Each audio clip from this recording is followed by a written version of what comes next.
Le 3 janvier 1934 paraissait dans l'Action française la critique de François Vineuil du film soviétique de 1934, Tchapaïev, texte intégral.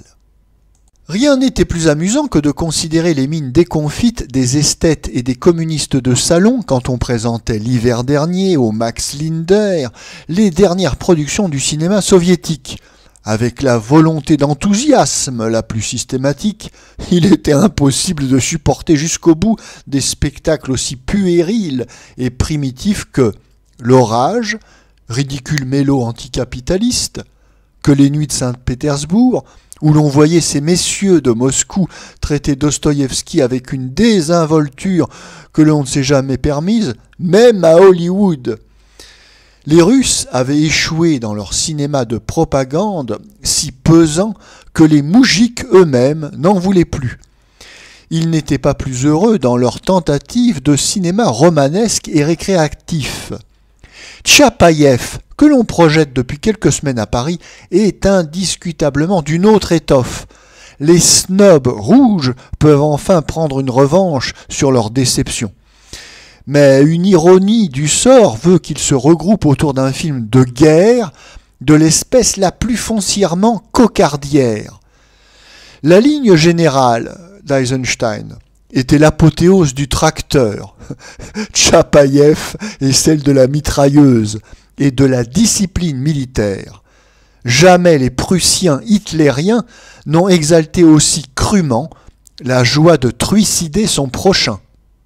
Le soudard qui donne son nom au film n'est d'ailleurs pas antipathique. Dans des spectacles français catalogués à gauche comme scandaleusement réactionnaires, on voyait des pâtissiers ou des paysans faisant avec courage, mais avec résignation aussi, sous la bourguignotte et grenade au poing, un métier qui n'était pas le leur. Tchapaïev, lui, est né avec une baïonnette le long de la cuisse. C'est le reître accompli, un ancien caporal de l'armée impériale devenu général pendant la guerre contre les Blancs. Un bon moujik lui demande « Camarade général, es-tu communiste ou bolchevique ?»« répond Tchapaïev, « je suis pour l'international. » Un commissaire du peuple, chargé de veiller sur l'orthodoxie de l'état-major, intervient. « Quelle internationale? La seconde ou la troisième ?»« Ah, il y en a donc trois? Mais oui. Eh bien, de laquelle est Lénine? De la troisième. » Alors, conclut Tchapaïev, je suis de la troisième. Tchapaïev a monté une mitrailleuse sur une vieille calèche traînée au grand galop par 4 chevaux. Il se ferait ainsi irrésistiblement un chemin parmi les Blancs. Il leur prend des ponts et des villages. Il donne à ses subordonnés des leçons de stratégie rudimentaire en disposant sur une table des pommes de terre en guise de bataillon, des pipes en guise d'artillerie. Le commissaire du peuple vient initier ce brave à 3 poils un peu débraillé aux beautés du service de place et de la cour martiale. Les Blancs lancent une attaque impressionnante, au pas de parade, en grande tenue, au son du tambour. Ce sont des régiments entiers d'officiers, mais leur rang se brise sur le tir implacable du chef mitrailleur de Tchapaïev, qui est une femme. Surpris un peu plus tard par des forces blanches très supérieures en nombre, Tchapaïev est blessé. Il doit rompre le combat. Il est mortellement touché en traversant un fleuve à la nage, tandis que sa dernière escouade se fait tuer pour couvrir sa retraite. L'artillerie rouge, qui arrive enfin, vengera leurs cadavres. Tchapaïev remporte au cinéma du Panthéon un succès assez bruyant. Tchapaïev et ses gardes rouges remplacent pour l'imagination des jeunes gens et des naïfs électeurs du colonel-sénateur Cachin les vaillants cow-boys et les intrépides détectives du cinéma américain. Le massacre des officiers blancs, surtout, soulève une tempête d'applaudissements.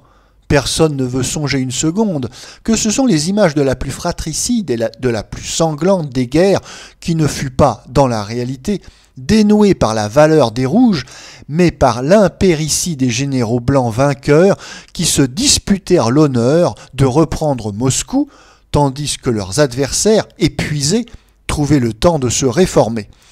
Cette veine épique réussit évidemment mieux aux metteurs en scène russes que l'ennuyeuse illustration du catéchisme marxiste.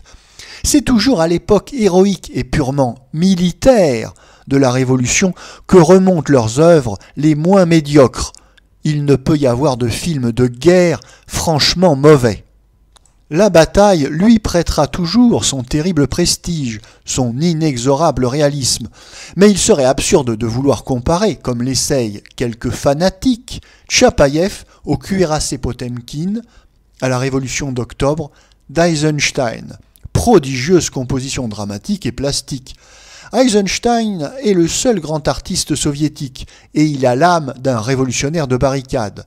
Comme tel, il ne peut être que fort suspect aux bureaucraties de Staline et son rôle est vraisemblablement achevé. Les auteurs de Tchapaïev lui ont emprunté quelques procédés, mais il n'y a à peu près aucune trace d'art dans leurs films. On croirait le plus souvent voir se dérouler un montage assez sommaire d'actualité. La vigueur de Tchapaïev est celle d'un document servi à l'État brut.